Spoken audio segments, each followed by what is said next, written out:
Yesterday I was at the Indiana State Fair and I got to see the world's largest boar.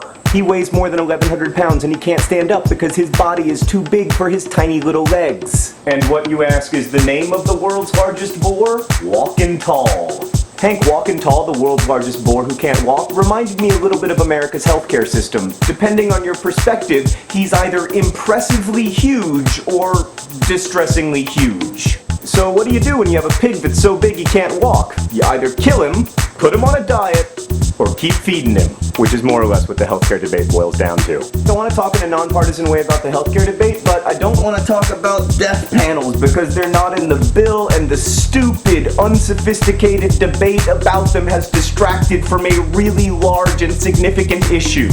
So here are two things that pretty much everyone, conservative or liberal, agrees upon. One, the United States spends way too much of its gross domestic product on healthcare. And two, our current healthcare system is radically unfair.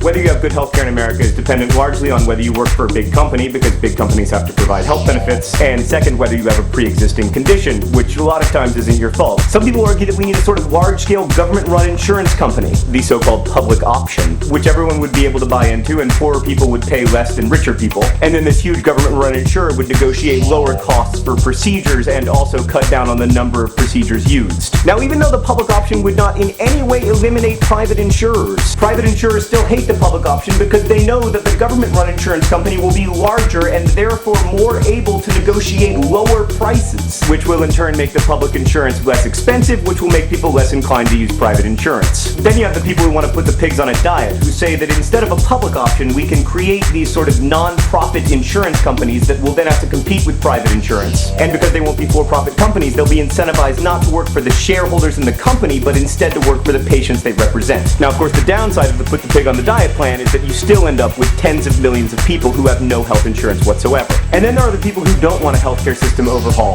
They want to keep feeding the pig.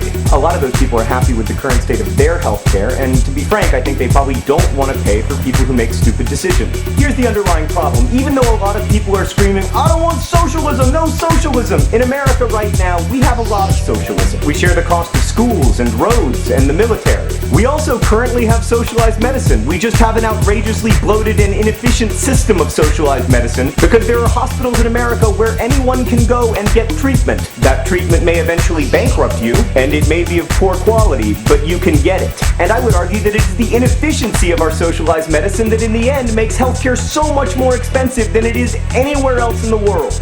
Is healthcare a privilege or is it a right? If it's a privilege, even if it's a really desirable privilege like indoor plumbing, we need to stop giving healthcare of any kind to uninsured people who can't pay for it in advance. I think the reason we continue to treat people who are uninsured is because we don't believe that healthcare is a privilege. We believe that it is a right. And if it is a right, like life, liberty, and the pursuit of happiness, it is the responsibility of a government to protect that right.